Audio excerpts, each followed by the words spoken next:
Sisi tukiwa wana polisi hatutatishwa, hatutaenda kando.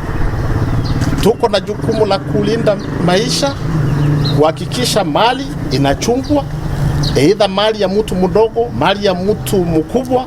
Tutachunga mali ya kila mtu. Hatutakubali mtu yeyote aumizwe. Whether wewe ni mtu wa press, Mkenya mwenzangu, hata ukisema nini enda huko. I have patriotic police officers who will take over from me and do the job. There's somebody who lost 20 million in one day. Is that letter, has that been mentioned? Or is just mentioning Koome to intimidate him?